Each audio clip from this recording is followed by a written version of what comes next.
Bersama curahan hati perempuan, ada Ibu Ani di sini yang diusir karena dituduh selingkuh oleh suaminya di depan anak-anaknya. Dan setelah 8 tahun dapat berkomunikasi dengan baik bersama anak-anak kandungnya, justru ketika Ibu Ani kembali ke Jakarta dan menemui mereka, sikapnya justru berubah drastis. Seperti apa Bu terakhir Ibu ketemu dengan anak-anak Ibu misalnya? Kemarin, kenapa kok diam aja, dia katanya sakit perut, kita lagi hamil, diam aja nggak ngomong, nggak apa. Jadi saya diam aja. Gak ada tantenya datang, mau pulang dulu aja deh, kata. Tuh terakhir saya ketemu itu, mau pulang aja dulu, gak enak ada tante dia, kata. Kalau tantenya dia sakit maaf ya. Terus yang Ibu ketemu di lingkungan itu katanya, Ibu ternyata udah punya cucu ya? Udah punya cucu, tapi cucu saya suka bilang, nenek, katanya nenek. Saya pas sedih Mbak, kalau buat nenek-nenek gitu, tapi ibunya nggak pernah mau. Padahal saya pegang nggak pernah gitu. Ayo mau ke rumah nenek, apa saya pegang ke rumah nggak pernah boleh. Saya sedih kalau nggak cucu-cucu saya Mbak. Baik, mungkin di kesempatan ini ada yang ingin Ibu sampaikan pada anak-anak Ibu. Apakah ini memang karena pemahaman mereka, Ibu meninggalkan mereka gitu ya waktu masih kecil? Apakah mereka belum mengerti waktu itu kenapa Ibu meninggalkan mereka, atau ada hal-hal lain yang mungkin Ibu nggak tahu? Silakan Ibu bicara dengan anak-anak dengan suara yang lebih jelas ya Bu. Iya, tolong deh buat anak-anak mama. Maafin segala dosa-dosa mama. Sebelum mama dipanggil, dengarkan buat mama agar mama tenang. Sebesar apapun dosa mama, tolong maafin. Andainya kalian tidak mau menerima mama juga ikhlas. Tapi kalian tetap anak-anak mama. Mama akan selalu berdoa yang terbaik untuk kalian. Cuma itu pesan mama, yang ini enggak. Cuma itu ya, tolong maafin kesalahan mama.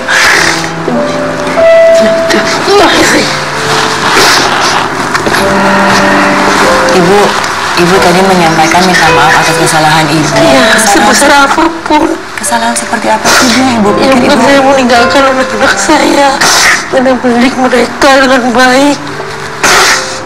Kami ini dari keluarga muslim yang baik. Maafin mama ya nak. Tetap kalian anak mama. Gimana pun tetap anak mama. Ya, Ibu tenang dulu ya Ibu ya. Mbak Oki silakan mungkin bisa memberikan ulasan atas kasus yang dialami oleh Bu Ani ya. Saya melihat dan memandang dari 2 poin. Yang pertama adalah bagaimana hukum ketika kita menuduh pasangan itu berzina atau kita melihat pasangan itu berzina.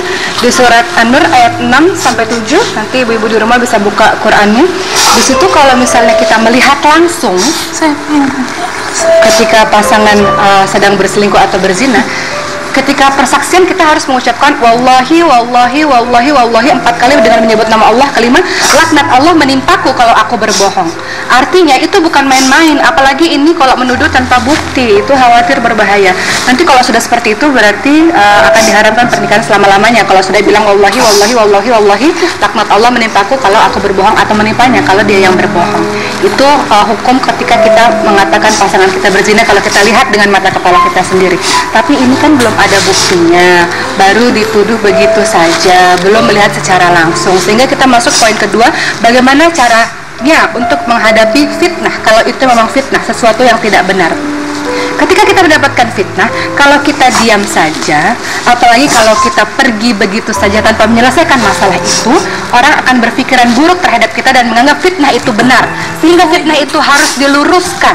Sehingga kalau ada orang berbuat fitnah, kita harus membela diri Bu, dengan cara yang tepat, dengan bahasa yang baik, di waktu yang tepat. Jadi suatu hari nanti kalau difitnah, kita datang kepada orang itu tabayun, apa salahku, apa yang harus ku perbaiki, kenapa terjadi seperti ini, berbicara. Kalau pergi khawatir meninggalkan masalah dan tidak terselesaikan masalah itu. Jadi untuk ibu nanti tabayun lagi Bu, ya, berbicara lagi baik-baik, berbicara lagi sama anak bahwa kejadian yang lalu aku nggak pernah seperti itu, mama nggak pernah seperti itu. Gitu ya, insya Allah. Dijelaskan dulu ya, mungkin anak-anak belum paham kenapa mereka merasa ibu meninggalkan mereka pada saat kecil gitu ya. Baik, Mbak Oki silakan. Maaf Mas Vera.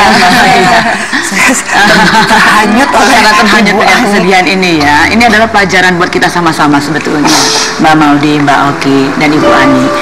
Ya, marah boleh, tapi memutuskan tali hubungan tidak tepat. Jadi pada saat tadi suami Anda memarahi Anda, dia mengusir Anda, inilah dampaknya.